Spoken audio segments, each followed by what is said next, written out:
शुरू करते हैं आज का टॉपिक। आज का जो टॉपिक है वो उत्तराखंड से रिलेटेड है।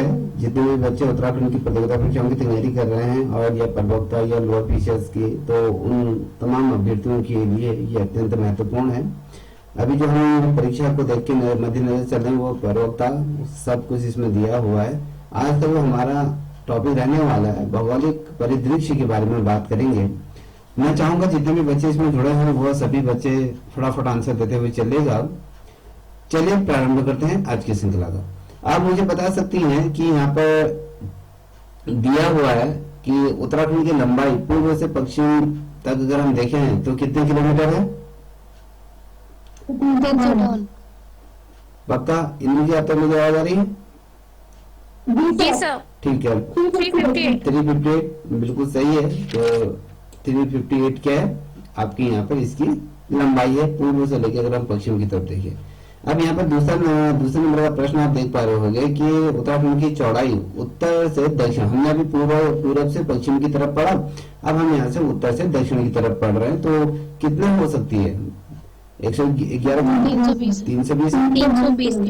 320 किलोमीटर। ठीक है, बहुत अच्छा।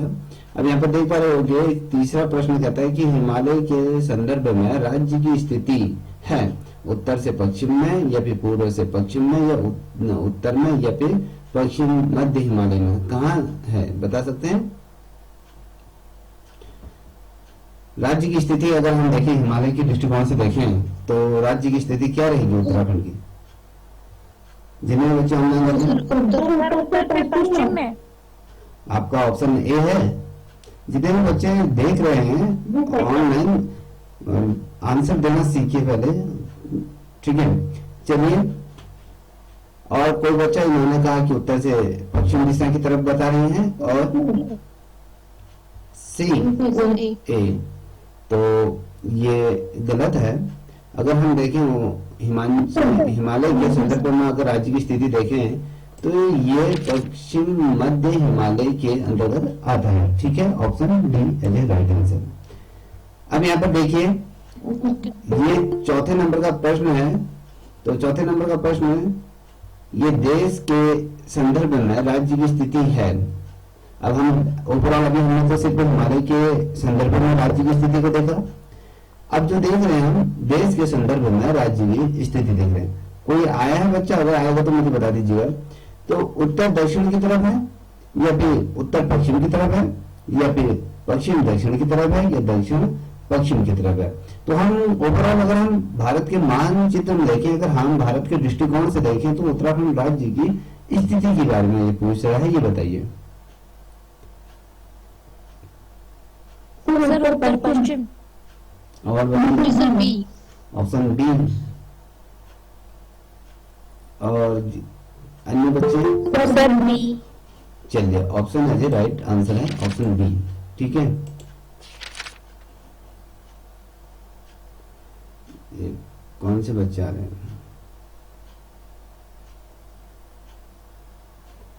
एक मिनट बच्चे, इनको जोड़ लेते हैं।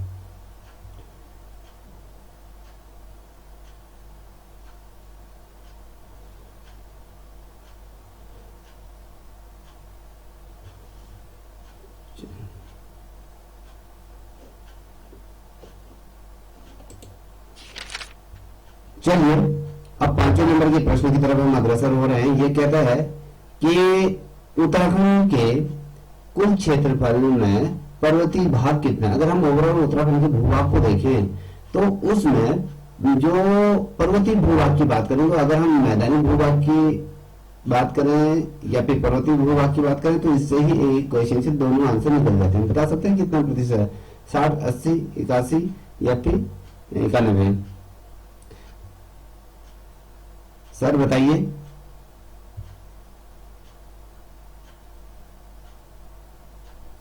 चलिए बताइए सर। यहाँ पर दीपक जी भी जुड़े हैं। अभी वर्तमान समय में ये शिक्षक के पद पर कार्यरत हैं एलटी में। तो आपने बी कितना प्रतिशत है बेटा? ए 60% कह रही है।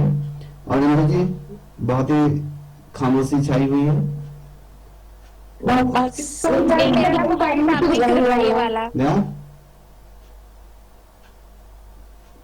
88%. 88%।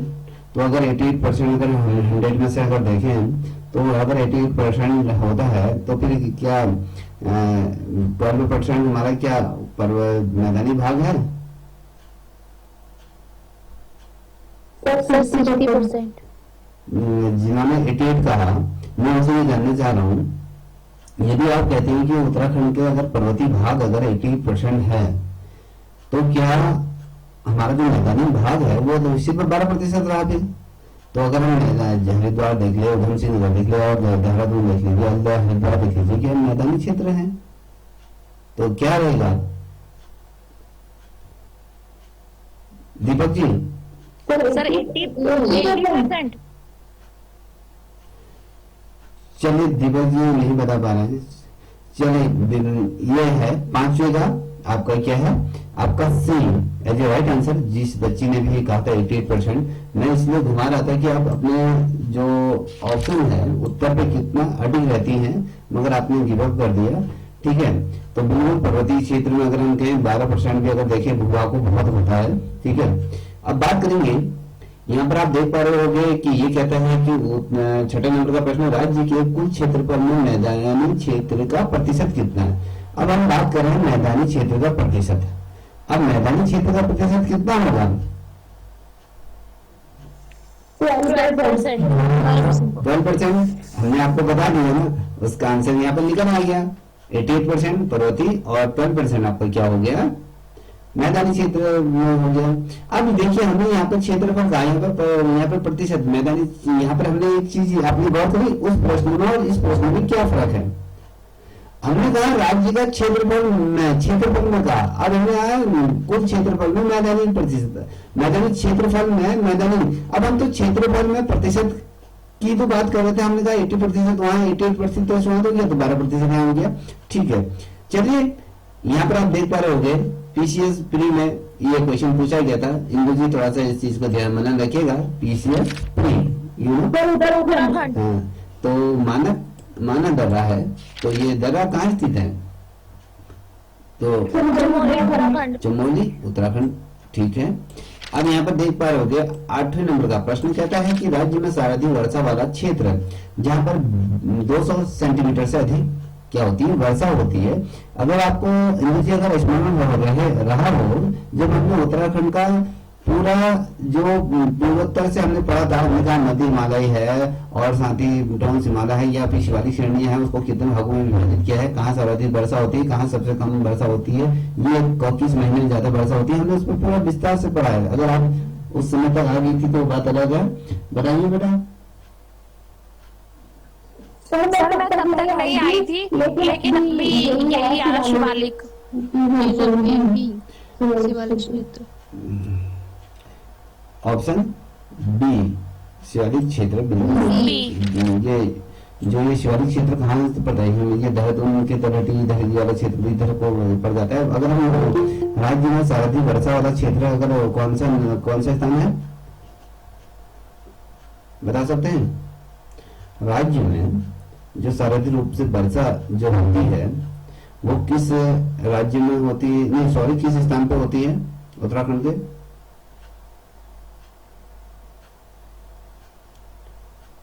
पौड़ी।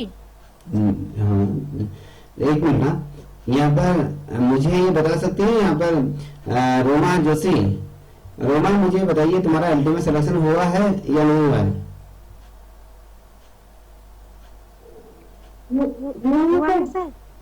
हैं? हुआ है? चलिए बोल रही है आपको।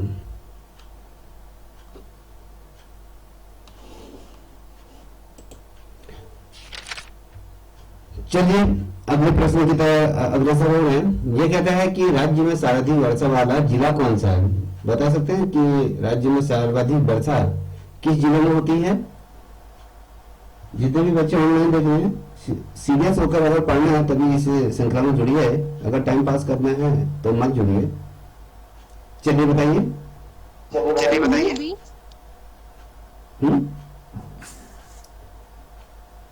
ए पौड़ी, बी टेरी, सी अल्मोड़ा, या ये सभी?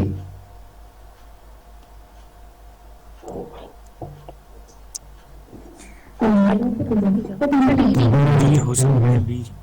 बी कह रहे हैं ये।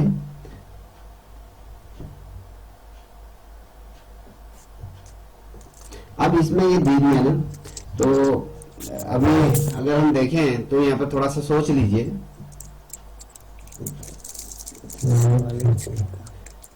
सर टीरी होगा। टीरी। टिहरी है, नरेंद्र नगर, तो बिल्कुल सही कहा आपने। सर्वाधिक अगर जो वर्षा होती है वो नरेंद्र नगर में होती है। अब हम कह रहे हैं कि राज्य में सर्वाधिक वर्षा वाला जिला उत्तराखंड का कौन सा है? सर टीरी होगी। पौड़ी सर। देखिए, अगर हम बेसिकली अगर देखें तो यहाँ पर ओवरऑल ये सभी जिले यहाँ पर आते हैं, ठीक है। वैसे ये सभी जिले आ रहे हैं। अगर हम देखें 2023 की अगर हम बात करें, बेसिकली अगर हम देखें तो सर्वाधिक वर्षा वाला जिलों में जो बागेश्वर था, वो बागेश्वर उसमें सिलसिला बना था, मैं याद रखिएगा, ठीक है। बागेश्वर जो था वो वर्षा के क्षेत्र के मामले में तो ये टॉप पे था। और अगर उसके बारे में अगर हम बात करें कि देहरादून की जब हम बात करते हैं तो देहरादून उत्तराखंड का सबसे ज्यादा वर्षा वाला जिला है। आपको याद रखना कि देहरादून उत्तराखंड का जो सबसे ज्यादा वर्षा बारिश वाला जो जिला है, याद रखिएगा। उत्तराखंड का, सॉरी, मैं कह रहा हूँ कि उत्तराखंड का सबसे ज्यादा बारिश वाला जो जिला है वो साल 2023 की अगर हम बात करें तो उसमें देहरादून में कितने 50 सालों में सबसे ज्यादा बारिश हुई थी, ये चीज याद रखिएगा। अगर हम थोड़ा सा इसके उसमें चले जाएं तो 2023 की अगर हम बात करें तो 2023 में जुलाई के मंथ में देहरादून में जो बारिश हुई थी वो 845 सेंटीमीटर वर्षा हुई थी, जिसका माइक खुला बंद कर दीजिए। तो 845 ये सेंटीमीटर ये क्या होते हैं, ये बारिश हुई थी। अगर हम सामान्य रूप से अगर देखें तो ये जो वर्षा होती है वो आपके 534 मिली ये होती है। अगर हम देखें उसका अगर प्रतिशत की अगर हम बात करते हैं तो 58% से ज्यादा ये थी उस समय। और साल नगर में ये चीज बहुत महत्वपूर्ण है, याद रखिएगा, ठीक है। 2023 की अगर मैं बात करूं, 2023 में जब प्री मानसून जब आता है तो उस दौरान क्या होता है उत्तराखंड में सामान्य, तो अगर हम देखें जो बारिश यहाँ पे ज्यादा हुई थी मानसून से उस टाइम पे, तो याद रखिएगा इस तरीके से ये होता है।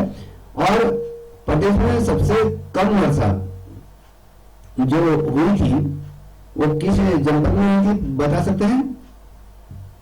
पौड़ी। पौड़ी में नहीं हुई थी, कहाँ हुई थी? चलो बताइए, कुछ जनपद बताइए। ये सर आप बता दो। ये चंपावत में हुई थी, ठीक है। ये चंपावत में हुई थी, ये 2023 में ही अगर मैं बात करूं जो ये हुई थी आपके, ये जून से जुलाई की मध्य में हुई थी। ये 21% बारिश हुई थी, याद देखिएगा, ठीक है। अब बेसिकली अगर हम देखें तो जैसे हमने कहा भैया कि सर्वाधिक रूप में जो वर्षा होती है वो नरेंद्र नगर पौड़ी में ही होती है, तो याद देखिएगा इसको, ठीक है। मैंने ओवरऑल अभी का भी बता दिया, इसलिए यहाँ पर अगर ये देखें तो वैसे पौड़ी होता है जो नरेंद्र नगर में ही है, ठीक है। अब आगे बढ़ते हैं। यहाँ पर आप देख पा रहे हो जो भौगोलिक परिदृश्य की जब हम बात कर रहे हैं तो उसमें 10वें नंबर का प्रश्न जो आता है, राज्य में न्यूनतम वर्षा जो हुई थी 40 से 80 सेंटीमीटर वाला क्षेत्र कौन सा है? ये क्षेत्र हम बात कर रहे हैं कि हमने जो कहा था शिवालिक श्रेणी की बात करी, वृद्ध हिमालय की ऊपरी जो क्षेत्र है, दून घाटी की बात करी या नरेंद्र नगर की, तो किस जगह पर ये वर्षा ये हुई थी? बता सकते हैं? नरेंद्र नगर। देखिए हमने जो यहाँ पर क्या करें, राज्य में न्यूनतम वर्षा, न्यूनतम का मतलब होता है कम, ठीक है। 40 से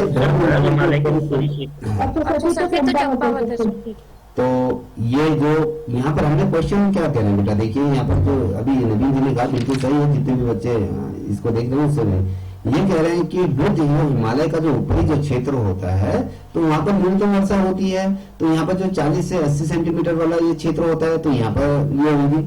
अब जो आपने जो अभी कहा कि यहाँ पर आप देख पा रहे हो सामान्यतः अगर हम देखें, सामान्यतः अधिकतम वर्षा वाला जो स्थान है नरेंद्र स्थित है। तो आपको सभी को पता है कि नरेंद्र है, तो ये किस जनपद के अंतर्गत आता है? हमने कहा बागेश्वर, अल्मोड़ा, ये रुद्रप्रयाग, टिहरी, कहाँ है? ठीक है, ये टिहरी के अंतर्गत आता है, बिल्कुल सही है। अब यहाँ पर एक चीज इसी से रिलेटेड एक प्रश्न आता है कि राज्य में सर्वाधिक वर्षा वाला जिला कौन सा है? अगर नरेंद्र में सर्वाधिक ज्यादा वर्षा तो ये कौन सा है? अब ये नरेंद्र में देखिए, अब एक चीज अब यहाँ पर एक चीज आपने स्मरण करी, हमने यहाँ पर स्थान नहीं पूछा। ये कहता है कि किस स्थान पर बारिश होती है, ये एक पर्टिकुलर स्थान को इंगित करता है। समझ में आ रहा है? ये जनपद को इंगित नहीं करता है। सभी लोग समझ रहे हैं? तो बेसिकली सर्वाधिक वर्षा वाला जिला अगर हम देखें तो ये चारों है। टिहरी में भी खूब बारिश होती है और बॉडी में भी, अल्मोड़ा में भी, और ये सभी इसमें जो ऑप्शन है। अब हमने कहा कि सामान्यतः सब अधिकांश वर्षा वाला जो सबसे ज्यादा जिस स्थान पर होती है वो नरेंद्र है, तो वो टिहरी के अंतर्गत आता है, तो ठीक है। अब 12वें नंबर का प्रश्न है, कहते हैं कि राज्य में वर्ष 2010 में रिकॉर्ड जो 2170 सेंटीमीटर जो ये अधिक वर्षा हुई थी, ये कहाँ हुई थी, किस जगह पर हुई थी? तामस। अगर आप तामस कह रही हैं तो तामस किस जनपद में है? पर ये नहीं पता, ये अलग था इसलिए बोला। तो अलग था, आपने गेस करा, तुक्का लगाया। यही उत्तराखंड राज्य में 2010 में रिकॉर्ड जो बारिश दर्ज हुई थी, तो किस राज्य में, किस जनपद में हुई थी? तो यहाँ पर आप नरेंद्रनगर दिया है, तामस दिया है, देहरादून दिया है, और क्या है, नैनीताल दिया है। तो इसका आपने तामस और बच्चे भी बताइए, एकदम खामोश मत रहिए, बताइए इसका जो राइट आंसर है वो आपका क्या है, देहरादून है। ठीक है, समझ आ रहा है? ये देहरादून है। अब अगला प्रश्न है, तो अगला प्रश्न क्या है? ये कहता है कि गढ़वाल का द्वार निम्न में से किस जनपद, ये यहाँ पर राज्य था तो ये राज्य हटा दिया, ये जनपद कर दिया। तो अगर हमने अपने पौड़ी का, चलिए ठीक है, अगर हम कहते हैं कि कुमाऊं का प्रवेश द्वार के तौर पर अगर हम कहें तो कौन सा है? ठीक है, यहाँ पर आ गया है ये कुमाऊं का काठगोदाम। अब 15 नंबर का प्रश्न आपके समक्ष रख रहा हूं कि देहरादून जिला निम्न में से किस राज्य को स्पर्श नहीं करता? अगर हम उत्तराखंड का मानचित्र उठाएं तो उसको कौन सा? हिमाचल को करता है, उत्तर प्रदेश को करता है, हिमाचल, हरियाणा, पंजाब। पंजाब कह रही है, तो बिल्कुल ठीक है। अब ये कह रहा है कि हरियाणा को स्पर्श करने वाला एक मात्र जिला कौन सा है? चलिए गुड। 17 नंबर का प्रश्न है, निम्न में से कौन सा जिला उत्तर प्रदेश की सीमा को स्पर्श नहीं करता है?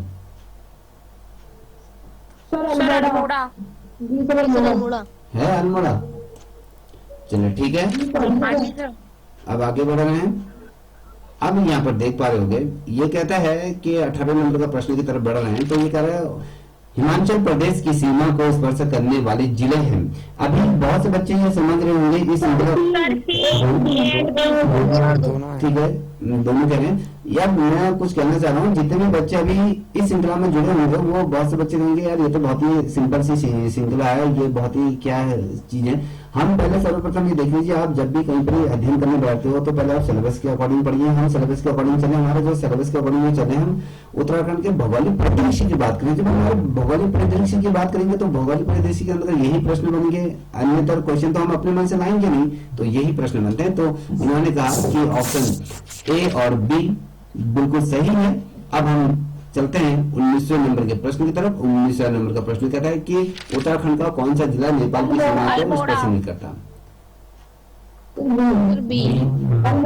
चलिए अल्मोड़ा नहीं करता है, ठीक है। अब मुझे बताइए कि 20वें नंबर का निम्न में से कौन सा जिला तिब्बत चीन की सीमा को स्पर्श नहीं करता? देहरादून। करता है देहरादून? नहीं करता। ठीक है, अब यहाँ पर देखिए राज्य का सबसे पूर्वी जिला कौन सा? आप पूर्वी जिले की बात कर रहे हैं? हाँ? पिथौरागढ़ सर। बिल्कुल सही है। अब राज्य का सबसे पश्चिमी जिला कौन सा है? देहरादून सर, ठीक देहरादून। है। अब राज्य का सबसे उत्तरी जिला कौन सा है? उत्तरकाशी बिल्कुल सर। सही है। अब यहाँ पर राज्य का दक्षिणी जिला, हमने चारों दिशाओं के बारे में बात कर रहे हैं, अब बताइए दक्षिण यूएस नगर। US नगर। तो वैसे अगर हम उत्तराखंड का वो देखें, यहाँ पर ये देख लीजिए, उत्तर पूर्व पश्चिम, ये दक्षिण की जब हम कहें उत्तर ये क्या है? दक्षिण उत्तर दक्षिण पूर्व ये पश्चिम, सर नॉर्थ है, जहाँ पे आपको पॉइंट ये है है। ये आपका वेस्ट, ये ठीक ईस्ट, है। नॉर्थ। ठीक, ये आपका साउथ। ठीक है। ये सारी चीजें हमने यहाँ पर देख ली। अब यहाँ पर देखिए 25वें नंबर का प्रश्न कहता है कि राज्य का वह जिला जिसे दो देश स्पर्श करते हैं, वो कौन सा जिला है जिसे दो देश स्पर्श करते हैं? सर पिथौरागढ़। जो देश वो करते हैं, बिल्कुल सही है। सर नेपाल और तिब्बत। ठीक है। देखिए अगर हम देखें तो चाइना भी कहीं ना कहीं थोड़ा सा तिब्बत और नेपाल तो करता है। अगर अब हम अगर बेसिकली वैसे देखें तो इसकी हिमालय की जो वो है वो भी थोड़ा स्पर्श करता है।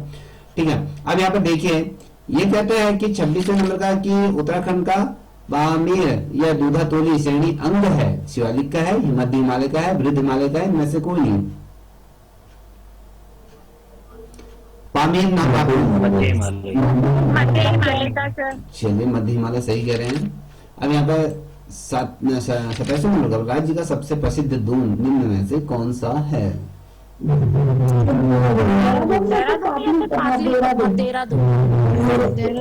Option D is the right answer. अब यहाँ पर 28वें नंबर का प्रश्न को देखिए। ये कहता है कि शिवालिक श्रेणियों का प्राचीन नाम क्या है? मेघाक पर्वत। ठीक है। अब यहाँ पर चलिए 29वें नंबर के प्रश्न की तरफ बढ़ रहे हैं। सभी बच्चे कमेंट करते हुए चलिएगा। अब यहाँ पर शिवालिक श्रेणियों को निम्न में से क्या नहीं कहा जाता है? भाई हिमालय सर्वप्राचीन सर्वप्राचीन। पक्का? सर्वप्राचीन हिमालय श्रेणी।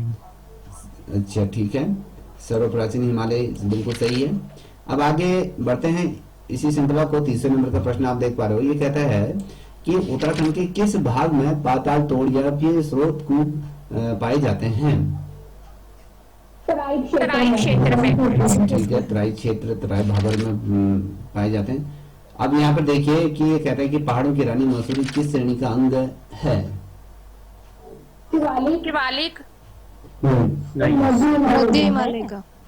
मध्य हिमालय होगा। है? देहरादून में तो है वो। देहरादून में तो मध्य हिमालय, मध्य हिमालय। मध्य हिमालय। हाँ सोचिए सोचिए, इंदु जी सोचो। जितने भी बच्चे देख रहे हैं वो मुझे कंफ्यूज होगी शिवालिक और मध्य में। शिवालिक तो मध्य। नवीन जी मध्य कह रहे हैं, और ममता आप क्या कहना चाह रहे हैं? और जितने भी बच्चे देख रहे हैं आप क्या कहना चाह रहे हैं? मैंने मध्य बोला है। चलिए ठीक है, चलिए इसका आंसर बताता हूँ। जो नवीन जी कह रहे हैं बिल्कुल सही कह रहे हैं कि मध्य हिमालय श्रेणी के अंतर्गत आता है। ठीक है, पहाड़ों की जो रानी है। ठीक है। अब यहाँ पे 32वें नंबर का प्रश्न देख पा रहे हो। इसमें मैंने पहले ही टिक लगा दिया है, तो ओवरऑल इसको देख याद करें। मध्य हिमालय की औसत ऊंचाई कितनी होती है? मध्य हिमालय की अगर औसत ऊंचाई की बात करें तो 1200 मीटर। अब यहाँ पर आप देख पा रहे होगे 33वें नंबर का प्रश्न ये कहता है उत्तराखंड में दून द्वार पाए जाते हैं, कहाँ पाए जाते हैं? तराई शिवालिक है, मध्य हिमालय के मध्य। मध्य हिमालय और चलिए ना ये मेरा बी है। B as a right answer. ठीक है। अब यहाँ पर देखिए, अब ये कहता है कि 34वें नंबर का प्रश्न कह रहा है कि राज्य के किस क्षेत्र में कुमाऊनी एवं गढ़वाली लोगों के अलावा पंजाबी, बंगाली, सिंधी एवं हरियाणी लोग भी बसे हुए हैं? कौन सा क्षेत्र है वो? तराई का क्षेत्र है, मैदानी है, दून है। तराई क्षेत्र में। तराई क्षेत्र में अगर हम देखें बिल्कुल सही है। अगर हम बेसिकली देखें तो तराई क्षेत्र में क्या हम पहले से अगर हम देखें चंद्रवंश की बात करें या फिर परमार वंश के, तभी से ही इनका आगमन वहाँ है, तो इसी क्षेत्र में सारे रूप में ये रहते हैं। अब हम बात करते हैं मैं 35वें नंबर का प्रश्न, यहाँ पर 35वें नंबर का प्रश्न का आंसर दीजिएगा। राज्य के निम्न कस्बों में से कौन मैदानी क्षेत्र में स्थित है? सर ये सभी हैं। नहीं ये सभी रुड़की लक्सर तो कानपुर भी प्लेन में ही है। हैं। सोचिए हाँ ये सोचिए, सभी सर ये सभी क्योंकि रुड़की हरिद्वार जिले के अंदर है, मंगलौर भी ये ऋषिकेश ये साइड आता है, और खानपुर ये रुड़की के साइड यहीं कहीं आता है। तो ओवरऑल ये सही है, सभी है। ठीक कह रही है इंदु जी। अब यहाँ पर देख पा रहे होंगे कि 36वें नंबर का प्रश्न कहता है कि निम्न में से उत्तराखंड के कौन से जिले पूर्णतः आंतरिक सीमाओं वाले हैं? आंतरिक सीमा बताइए। सभी ये सभी भी है।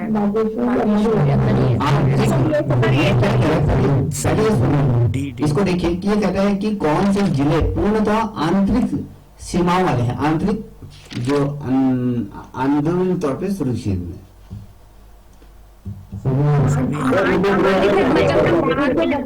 नहीं कर दो, ये सारे ही हैं। पक्का? क्यों बागेश्वर को नहीं करता क्या? चलिए बागेश्वर बाहर वालों से ना टच कर रहा। बिल्कुल सही है। ठीक है, बिल्कुल सही है।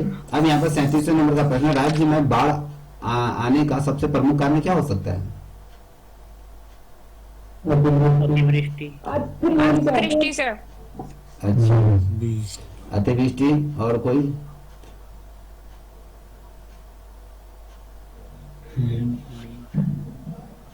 चलिए, जो भी बच्चे ऑनलाइन देख रहे हैं वो भी आंसर दीजिए। यस, केवल बी या फिर ए बी या फिर भूस्खलन या अतिवृष्टि कह रहे हैं। तो इसका आंसर मैं अगर दूं तो यहाँ पर है इसका D as a right answer. ये देखिए, जब भूस्खलन की जब हम बात करते हैं, जब कि भूमि अपनी पकड़ अगर छोड़ देती है या कहें उतनी पकड़ भूमि नहीं बना पाती है, जब बारिश होती है तो उससे क्या होता है, ये तमाम चीजें घटनाक्रम घटना शुरू हो जाता है। तो यह देखिएगा, समझ में आ रहा है? जी सर। तो इतना आप लोगों को समझ में आ गया होगा। ठीक है दी, आप लोग लेकिन जो लैंडस्लाइड होती है वो बारिश होने पे होती है ना, तो फिर अतिवृष्टि अकेला क्यों नहीं आ रहा तो इसका? अकेला नहीं आएगा ना, क्योंकि इसमें आप ये देखोगे, जब भूमि की पकड़, जब उसकी मृदा जब क्या हो जाती है, उसकी जब ढीली हो जाती है, जब जिस समय बारिश अधिक तौर पर होती है, तो वो क्या होते हैं, उसके अंदर पानी जाता है, तो वो अपनी जो पकड़ होती है उसे ढीली कर देता है, उसकी वजह से भूस्खलन भी हो जाता है। तो ये दोनों चीजें इसके अंदर सम्मिलित होती है, और बाढ़ आ जाती है उसके साथ। अब मैं इसको बताता हूँ, बाढ़ में क्या होता है। बाढ़ अगर जब भी आती है तो क्या होती है, पहाड़ों से ही निकल के आते हैं, पहाड़ों के साथ क्या होता है, उसमें जो भी गाज हाज वो जो भी कहते हैं ना कि वो सारी चीजें एक उसके साथ, जैसे बजरी अजरी ये तमाम उसी के साथ तो आती है, भूस्खलन करते हुए आती है वो। ठीक है, ये दोनों है। अब चलते हैं आगे। ये 38वें नंबर का प्रश्न आप देख पा रहे होगे। रजनी जी, आप भी आंसर दीजिएगा। राज्य में मुख्य केंद्रीय भ्रमण रेखा स्थित है, कहां पर है? भ्रमण रेखा स्थित है ऑप्शन सी। मध्य हिमालय के सी। और सी कह रही है। सर वेट एक इतनी जल्दी मत करिए, ये प्रश्न को थोड़ा सा देखिए, कहना क्या चाह रहा है, पहले तो इस चीज का मनन करिए। ये कह रहे हैं राज्य में मुख्य केंद्रीय भ्रमण रेखा स्थित है। D option. ये कौन सा? ऑप्शन डी, बृहद और मध्य। ये बृहद और मध्य हिमालय कह रहे हैं। ममता, आप क्या कहना चाहें? सोनी जी, आप क्या कहना चाह रहे जी हैं? सर, डी के साथ जाऊंगी। अच्छा, रजनी स्वामी जी क्या कहना चाह रही है? मुझे आपको क्वेश्चन क्लियर नहीं और कुछ विजिबल मेरे से तो मेरे के अंदर आपको क्वेश्चन मतलब इतना साइड पे आ है, क्वेश्चन क्लियर नहीं है वॉइस। आपको दिखाई नहीं दे रहा है? मैं कह रहा हूँ, राज्य में मुख्य केंद्रीय भ्रमण रेखा स्थित है मध्य हिमालय के उत्तर में, ए, बी है आपके वायु हिमालय के मध्य में, सी है मध्य और एवं वायु हिमालय के मध्य में, और डी है आपके वृद्ध एवं मध्य हिमालय के बीच में। तो बता सकते हैं? अगर इस फॉर्म पे नहीं आ पा रहे हैं तो दूसरे फॉर्म को यूज कर लीजिए। तो ओवरऑल जो क्या बोलते हैं, नवीन जी ने जो कहा था बिल्कुल सही कहा, बुध एवं मध्य हिमालय के बीच में ये आता है। तो बहुत अच्छा उत्तर दिया इन्होंने, जी काबिल तारीफ है, बढ़िया है। ठीक है, अब यहाँ पर देखिए 39 नंबर का ये प्रश्न है, किस प्रदेश का अधिकांश भाग वर्ष भर हिमाच्छादित रहता है? हाँ, तो हिमालय, ट्रांस हिमालय है, मध्य हिमालय है, शिवालिक और दून हिमालय कहाँ है? ट्रांस हिमालय, कौन सा? ट्रांस हिमालय, ट्रांस हिमालय कह रही है। और अब जितने भी बच्चे ऑनलाइन देख रहे हैं, आप देख पा रहे होंगे प्रश्नों का जो स्तर है धीरे धीरे थोड़ा अप होता जाएगा। जितनी और जो भी पीसीएस की तैयारी कर रहा है उसके लिए तो बहुत ही ज्यादा महत्वपूर्ण है। चलिए नवीन जी, दीपक जी,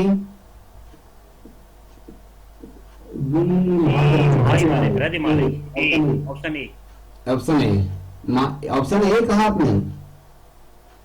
जी जी जी। और बताइए। कौन से माले में हो सकता है, लेकिन ऑप्शन ए के साथ। अच्छा ठीक है, और ममता? सर गीता जी? क्या? सर इसमें तो सर इसमें ए रेणु जी या गोस्वामी जी जो भी जुड़ी है बताइए,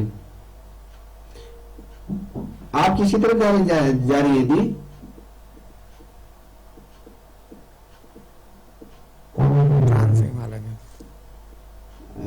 रजनी जी जुड़ी है या चली गई हैं? चलिए इसका आंसर मैं देता हूं। जो नवीन जी ने कहा बिल्कुल सही कहा, क्योंकि ये जो है महान हिमालय का जो अधिकांश भाग है वो वर्ष भर क्या होता है, हिमालय में बर्फ से ढका रहता है। ठीक है, ये बर्फ से हमेशा क्या रहता है, ढका रहता है, बहुत पूरे वर्ष भर ही ढका रहता है। अगर हम देखें तो ये मध्य ट्रांस हिमालय है, ये मध्य हिमालय, इसमें थोड़ा सा बर्फ कभी रहती है कभी नहीं रहती है। तो ये चाहे ये वाला जो है ये पूरा बर्फ से ढका रहता है। अब यहाँ पर देखिए 40वें नंबर का प्रश्न है।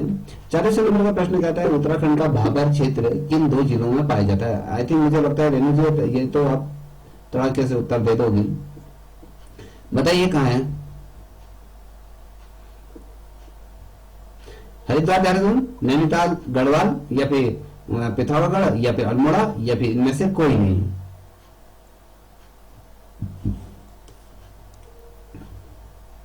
जो भी बच्चा ऑनलाइन इस सीरीज को देख रहा है इतना तो कर सकता है कि वो इसका आंसर दे।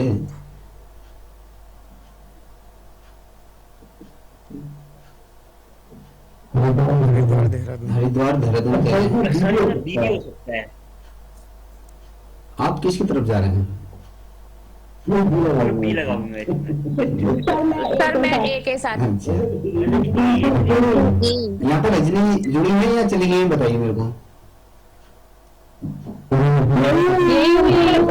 आप रिपीट करेंगे क्वेश्चन? तो आपको तो दिखाई दे रहा होगा, स्लाइड से हो रही होगी, सभी को दिखाई दे रहा है ना?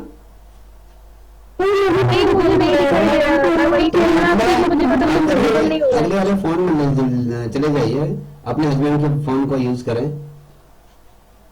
अच्छा ठीक है। ठीक है, अब देखिए ये जो कह रहे हैं बिल्कुल सही, एकदम एक्सपेक्टेड नहीं ये था कि नवीन जी इसको गेस कर लेंगे, मगर बेहतरीन है नैनीताल और गढ़वाल, क्योंकि ये कुमाऊं और ये गढ़वाल ये दोनों का समावेशी यहाँ पर देखने को मिलता है। नैनीताल के अंदर जो तराई भाबर का जो क्षेत्र है और वहाँ गढ़वाल के अंतर्गत ये क्षेत्र आता है, तो आई थिंक ये एज ए राइट आंसर है। ठीक है, अब यहाँ पर देख पा रहे होंगे 41 का, निम्न में से कौन सा नगर घाटी में बसा है? पक्का घाटी में बसा है?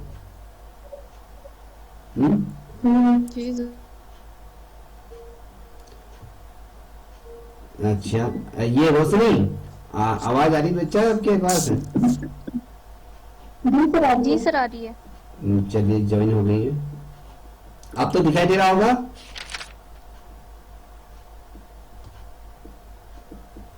इंदु जी पूछिए। हाँ अब ठीक है। चलिए, यहाँ पर हमने जो बात करी थी, कौन सा क्वेश्चन करा था, हमने कहा कि कौन सा, इन्होंने कहा कि 41 नंबर का, इन्होंने कहा कि बताइए कौन सा नगर घाटी में बसा है। इन्होंने कहा देहरादून। अजय बिल्कुल भी ये सही उत्तर नहीं है, ये गलत है। रजनी जी आप बता सकते हैं कि सभी ये सभी है, क्योंकि चंपावत घाटी में ही है, घाटी वाला क्षेत्र है, चंपावत घाटी में ही है, घाटी वाले क्षेत्र हैं। तो इसी तरीके से क्वेश्चन आपको क्या करता है, भ्रमित करता है। अब 42वें नंबर का प्रश्न कहता है कि महा हिमालयी क्षेत्र में कौन से वन पाए जाते हैं। आई थिंक यहाँ पर आप देख पा रहे होंगे सभी सभी सडी सरोफर चीड़, ये सभी कह रही है। सभी ये सही है कि चलिए पर फर ट्री होता है वैसे तो चीड़ कहाँ, इतने ऊपर चीड़ होता है क्या?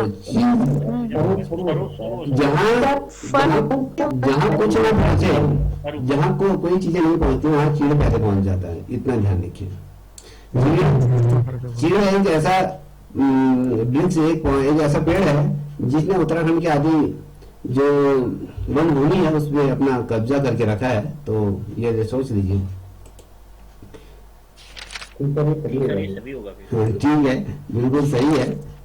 ठीक है, ये सभी पाए जाते हैं। अब इसमें से देखिए 43 नंबर का प्रश्न है, ये कहते हैं निम्न में से किस क्षेत्र में फूलों की घाटी स्थित है। अब देखिए, हमने तो ओवरऑल हमने कहा कि फूलों की घाटी कहाँ है, चमोली में। कहाँ है?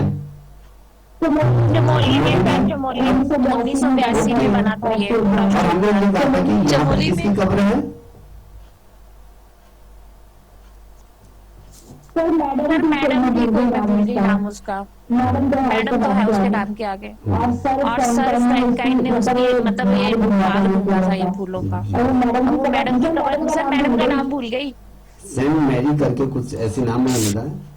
ठीक है, तो अब यहाँ पर देखिए निम्न में से किस क्षेत्र में फूलों की घाटी स्थित है। टॉन्स हिमालय में, महान हिमालय में, मध्य हिमालय में, शिवालिक तथा दून। नवीन जी मध्य मध्य करिए। हिमालय। सर मैं मध्य बोल रही हूँ, नवीन जी को अपने पीछे छोड़ेंगे। अच्छा ठीक है, बीट करिए। डी में ठीक है। रजनी जी आप किसमें जाओगी? मध्य हिमालय। ठीक है, आंसर एकदम इंद्र जी की तरह एकदम फटाफट दीजिएगा। अब ये कह रहे हैं मध्य हिमालय की तरफ बढ़े हैं, तो इसका जो राइट आंसर है तो वो महान हिमालय है। ठीक है,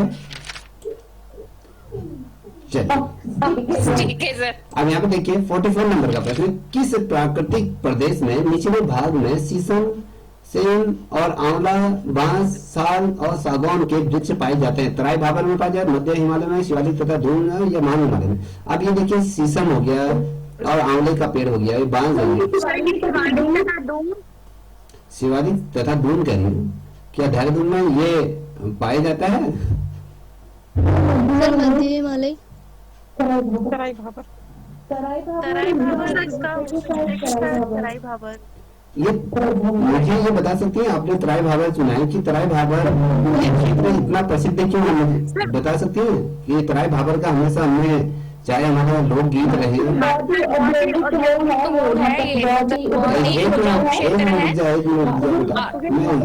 क्षेत्रों में पेड़ पाए जाते हैं। आंवला, बांस इतनी हाइट पे शायद ये वाले पेड़ नहीं होंगे, तो इसीलिए तराई भाबर चुना आपने, ये ना।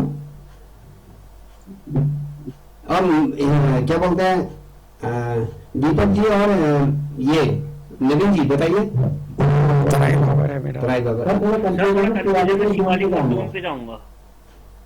इंदु जी आपने क्या चुना था? मैंने भी सर शिवालिक तथा दून ही चुना था, पर पता नहीं क्या थी। और ममता? सर मैं तो मध्य हिमालय कह रही हूँ। चलिए, मैं सभी का नाम लेना पॉसिबल नहीं होगा, जो मेरे जबान पे रटे हैं उन्हीं को नाम ले लेता हूँ। ठीक है, बिल्कुल सही है, जो शिवालिक और दून की तरफ गए थे बिल्कुल सही है। ठीक है, अब ये एक दूसरे के प्रति इनका कंपटीशन बढ़ रहा है, तो अच्छा है। तो option C as a right answer. अब यहाँ पर देख पा रहे होंगे, हमने जब यहाँ पर कह रहे हैं कि उत्तराखंड का जो आकार है, आकार किस तरीके का है? वर्गाकार है, अंडाकार है, गोलाकार है, आयताकार?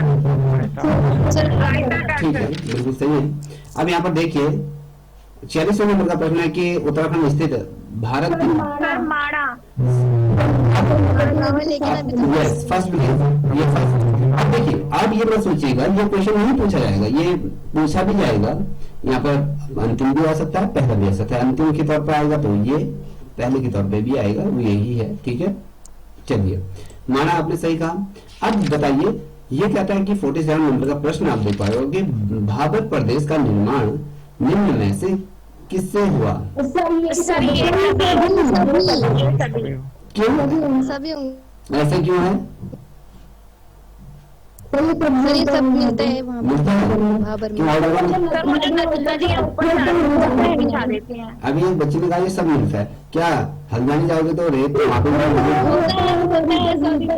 नहीं होता है। चलिए, रजनी जी आप क्या कहना चाहोगी? ये सभी है? नवीन जी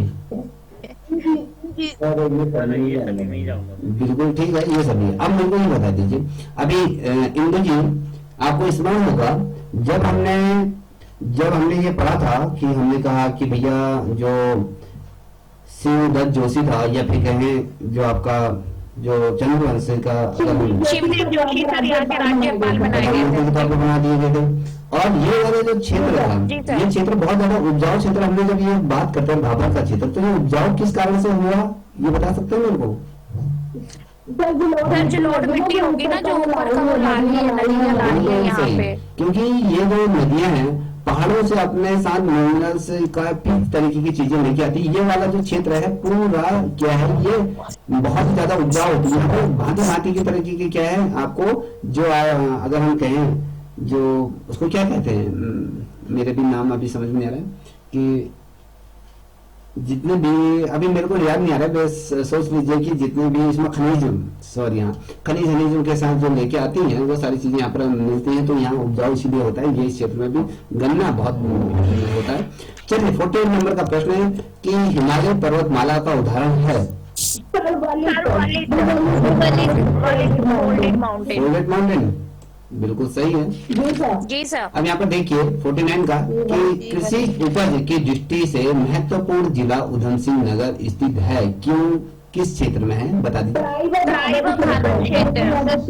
तराई भाबर क्षेत्र। तराई और भाबर क्षेत्र। भाबर। अच्छा, गुड। और चलिए, आपने उत्तर दे दिया है। और लोग भी बता दीजिए। अब इसका जितने भी ऑनलाइन देख रहे हैं बच्चों, ये नहीं कि आप अगर यहाँ पर जुड़े भी हैं तो अपने माँ बाबू को मद्देनजर रखते हुए चीजें तैयारी कीजिएगा, क्योंकि यहाँ पर बैठने से या फिर खाली सुनने से नहीं होगा, क्वेश्चन का आंसर देना भी सीखिए। और यहाँ पर तो हमारे जो क्लास में जुड़े हैं ये तो देंगे ही देंगे। दीपक जी बता सकते हैं, इन्होंने तो तराई भाबर का क्षेत्र चुना है, ऑप्शन डी। चलिए नवीन जी आप भी बताइए। डी। आप एक चीज बताइए नवीन जी, और ये क्या बोलते हैं रजनी जी, आप भी बताइए।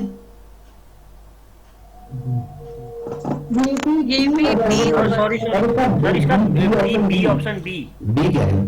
अब देखिए यहाँ पर अभी मैंने चेंज कर दिया। हम क्या करते हैं, हम सीधे ही क्वेश्चन का हमने उधम सिंह नगर देखा तो हमने कहा तराई भाबर वाला ही ठीक है। पहले तो हमारे दिमाग में ये चीजें बैठी हुई है। अब ये क्या कह रहा है, ये याद देखिए, ये कहता है कि कृषि की उपज की दृष्टिकोण से कह रहे हैं हम। इस चीज को देखिए, ये एक शब्द उच्चारित करता है कि कृषि उपज की दृष्टि से महत्वपूर्ण जिला है उधम सिंह नगर, ये कह रहा है। तो हमने ओवरऑल हम तो जानते हैं कि तराई भाबर का क्षेत्र है तो कृषि उपज से ही होगा। तो यहाँ पर अब ये कहता है कि इन्होंने कहा कि शिवालिक वायु हिमालय तथा दूर उन्होंने कहा, तो आपको मैं बता दूं ये भी गलत है। जो इसका राइट आंसर है वो आपका है ए, ऑप्शन ए है। लघु एवं मध्य हिमालय का जो क्षेत्र है ये है कृषि के दृष्टिकोण से अगर हम देखें तो लघु और मध्य हिमालय, ठीक है जी सर। अब यहाँ पर देख पा रहे होगे 50वें नंबर का प्रश्न महा हिमालय श्रेणियों के अंतर्गत आने वाली सबसे नीची चोटी बंदरपूंछ की ऊंचाई कितनी है? ये क्वेश्चन बता सकते हैं। 6,600 सर ए सर मैं डी के साथ। ऑप्शन डी सही है इसका। Option D. और लोग बताएं, दीपक जी क्या कहना चाहोगे?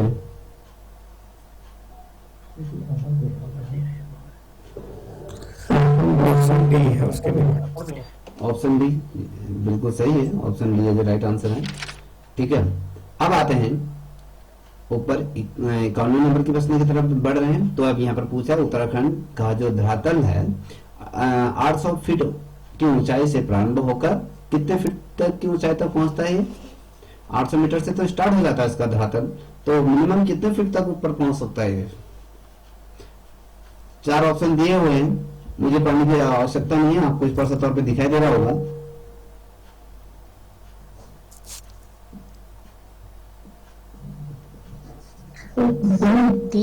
Sir D. D D D कहा आपने, डी किस बेसिस पे था? सर मैंने देखा सबसे ज्यादा नंबर है, ज्यादा नहीं है ये। हाँ, मैं वही सोच रहा था कि सबसे ज्यादा डी आपने देखी है नंबर, तो इसलिए आपने पिक किया उसे। और बताइए दीपक जी क्या कहना चाहोगे?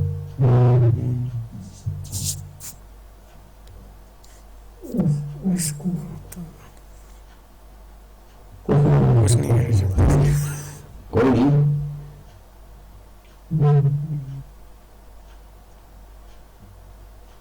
चलिए ममता एकदम साइलेंट बन रही है, जितने भी बच्चे ऑनलाइन देख रहे हैं अभी ये रजनी जी अभी बताइए।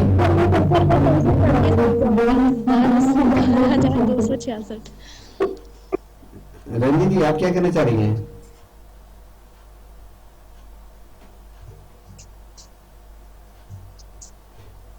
डी डी देखिए मैं यहाँ पे सभी ठीक है 8,839 मीटर की हाइट है सबसे ऊंची, तो उसका निगुना करेंगे तो 8,24 डी होगा डी। हाँ बिल्कुल सही है।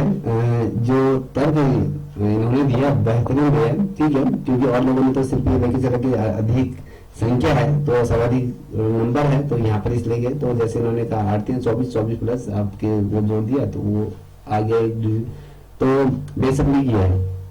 ठीक है, अब यहाँ पर मैं रजनी जी आपको डी करके संबोधित नहीं करूंगा क्योंकि सभी बच्चे मेरे लिए जैसे हैं, तो अभी सीधे आपके नाम को ही संबोधित करूंगा मैं यहाँ पर।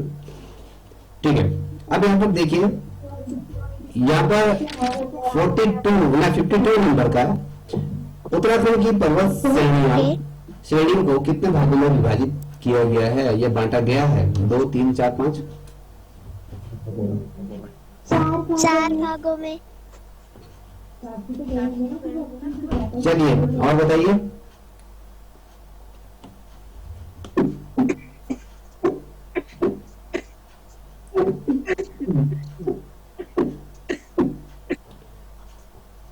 उत्तराखंड की पर्वत श्रेणियों को कितने भागों में विभाजित किया गया है? सर 5। 4 में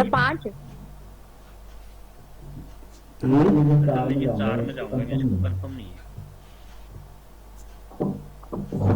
सर मैं 5। हाँ 5 में जा रही है। जी सर।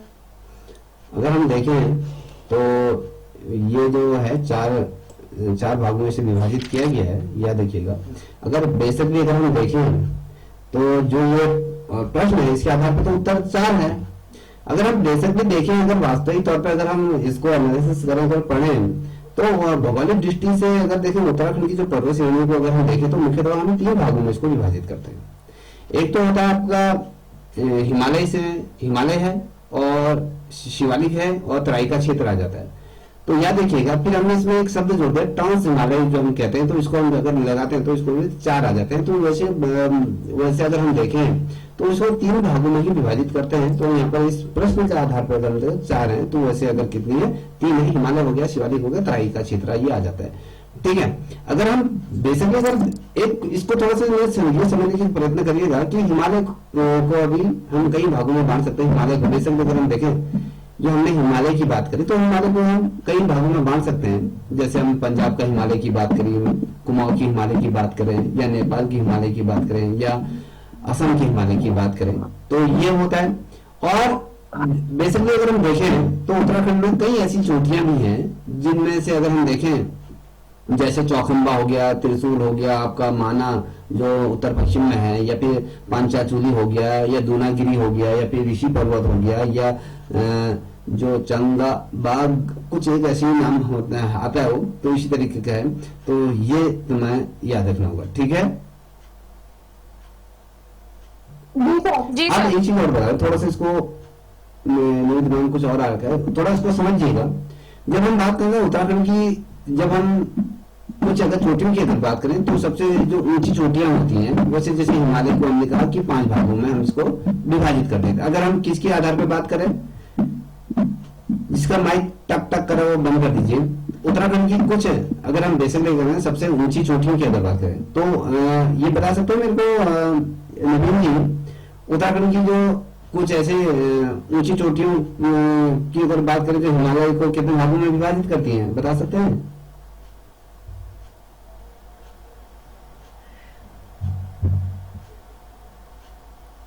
हिमालय तो सब हिमालय तो सब सारी भाग में उसके ट्रांस हिमालय और ब्रज हिमालय, लघु हिमालय, शिवालिक, इतने ही भाग हुए सर। हम मैं आपसे क्वेश्चन कर रहा हूँ कि उत्तराखंड की कुछ सबसे जो ऊंची चोटियां जो हिमालय की को जो विभाजित करती हैं, मैं उनकी बात कर रहा हूँ। जैसे यहाँ पर 2, 3, 4, 5 ये दिया है, मैं यही ऑप्शन रखता हूँ, तो इन ऑप्शन में से कौन सा चॉइस करोगे आप? इमेजिन